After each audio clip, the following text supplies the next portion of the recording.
नमस्कार, जय हिंद दोस्तों। मैं विकास तंवर एक बार फिर से आप सभी का स्वागत करता हूं एग्जाम टॉक्स में। और आज के सेशन में हम बात करने वाले हैं कि आखिरकार किसने हमास के मिलिट्री चीफ को मारा। हम सभी को पता है कि इजराइल ने मारा, पर आखिरकार क्यों इजराइल ने दोबारा से जंग स्टार्ट करी। हमने तो ये सुना था कि जैसे ही ट्रंप पावर संभालेंगे उसके पावर संभालने से पहले ये युद्ध रुकवा दिया गया था, पर अब आपका दोबारा से युद्ध क्यों स्टार्ट हुआ, क्या रीजंस दिए इजराइल ने, सब कुछ मैं आपको बताने वाला हूं। अगर आप चैनल पे नए हैं तो चैनल को सब्सक्राइब करें और बेल आइकन को प्रेस करें। साथ में वीडियो को अंत तक जरूर देखें ताकि हर एक पॉइंट में आपका क्लियर कर पाऊं। यहाँ पे अगर आप देखोगे तो आपको इस तस्वीर में नजर आएगा कि किस तरीके से इजराइल ने हमास को एक काफी बड़ा झटका दिया। बड़ा झटका कैसे दिया कि आपका जो इजराइल डिफेंस फोर्सेस हैं उन्होंने हमास के जो आपके चीफ थे उन्हें मार गिराया। यहाँ पे अगर आप देखोगे तो लिखा गया है ओसामा तबास नाम के जो बंदे हैं जो कि आपके हमास के मिलिट्री इंटेलिजेंस के चीफ थे, उन्हें मार दिया है किसने, इजराइल ने।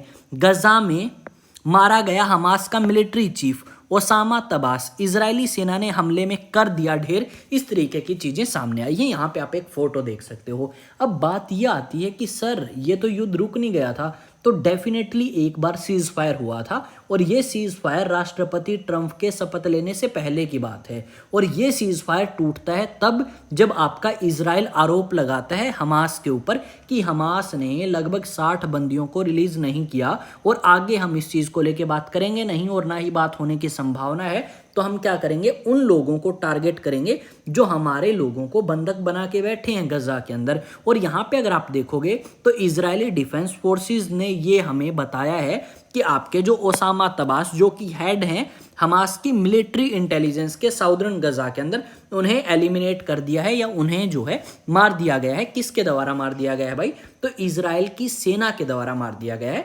ना सिर्फ हमास बल्कि एक संगठन और है जो कि आपका लेबनान के अंदर एक्टिव है। अब उनकी तरफ से भी कुछ खबर आई है कि आपकी जो इजराइल नाम की कंट्री है उस इजराइल ने लेबनान के ऊपर भी अटैक किए हैं। और पिछले 4 दिनों में अगर आप देखें तो आपके गजा के अंदर 500 से ज्यादा लोग मारे जा चुके हैं इजराइल के हवाई हमलों में। और साथ में लेबनान के अंदर भी इसी तरीके की घटना जो है वो हमें देखने को मिलेगी। यहाँ पे ये बताया गया है कि ये जो व्यक्ति हैं ये रिस्पॉन्सिबल थे इजराइल के ऊपर अटैक करने के लिए। और कहीं ना कहीं इजराइल ने काफी बड़ा झटका जो है वो देने का काम किया है। देखो, इजराइल ने पहले शांति समझौता किया, अपने आप को प्रिपेयर किया, और प्रिपेयर करने के बाद दोबारा से इजराइल जो है वो आपका अटैक करना स्टार्ट करता है। यानी ये जो सीज फायर है जो आपका इजराइल ने किया था हमास के साथ, वो सिर्फ एक बहाना है। और फाइनली हमें ये देखने को मिला कि इजराइल ने अपने आप को प्रिपेयर करने के लिए ये टाइम मांगा था और प्रिपेयर होके दोबारा से अटैक करती है और एलिमिनेट करना स्टार्ट करती है हमास को। यहाँ पे पहले भी यही बात कही गई थी इजराइल के द्वारा कि इजराइल तब तक नहीं रुकने वाला जब तक वो इस हमास संगठन को पूरे तरीके से खत्म नहीं कर देता।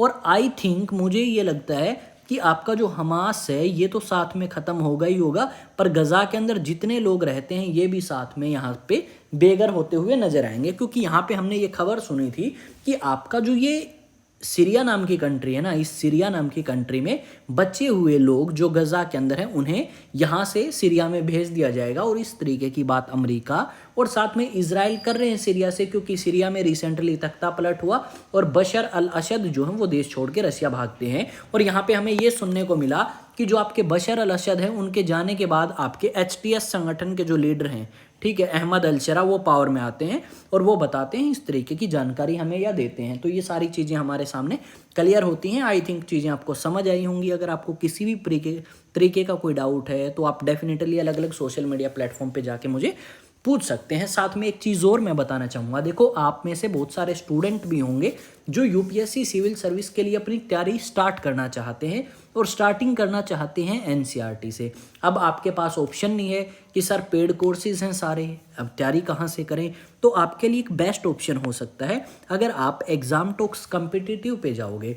तो जो मैं क्लासेस आपकी ऑफलाइन में स्टूडेंट्स को पढ़ाता हूँ इसी टैब के ऊपर, वो सारी की सारी मैं रिकॉर्ड भी कर लेता हूँ।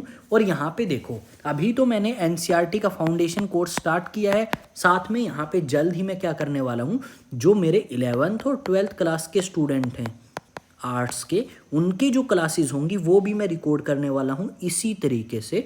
तो आप क्या कर सकते हैं, ज्वाइन कर सकते हैं मेरे साथ एग्जाम टॉक्स कॉम्पिटिटिव पे, ताकि देखो 11-12 की क्लास तो चलती रहेंगी, वो नॉर्मल आपकी स्कूलिंग के लिए रहने वाली हैं, ठीक है। ज़्यादा डिटेल में शायद हम ना भी जाएं, पर जो हमारा जीएस फाउंडेशन कोर्स मैंने स्टार्ट किया है एनसीईआरटी का, तो उस कोर्स को आप डेफिनेटली वॉच कर सकते हैं और उससे काफ़ी बेनिफिट होगा और आपके एनसीईआरटी से रिलेटेड क्वेश्चंस में डाउट नहीं रहेंगे और आपका एक बेसिक जो है वो क्लियर हो जाएगा, एक बेस बन जाएगा आपका काफ़ी अच्छा।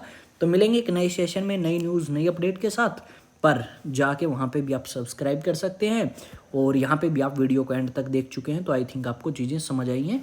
मिलेंगे नए सेशन में नई न्यूज़ नई अपडेट के साथ, तब तक जय हिंद जय भारत। और हाँ, आज मेरा बर्थडे है भाई, तो इस करके मैं एक वीडियो नहीं बना पाया दिन वाली, क्योंकि बहुत सारे आ चुके थे नॉन में जो मेरे फ्रेंड हैं, उन्होंने पार्टी मांगी, तो भाई ना जाते तो ये बोलते लालची है, तो इस करके मुझे जाना पड़ा और उसके लिए मैं माफ़ी चाहता हूँ, क्योंकि आपसे नहीं तो उनसे मांगनी पड़ती, फिर वो थोड़ी बहुत आपको पता है बोलते लालची है ये वो है, तो इस करके आप समझदार हैं, आप समझ सकते हैं, वो नहीं समझते।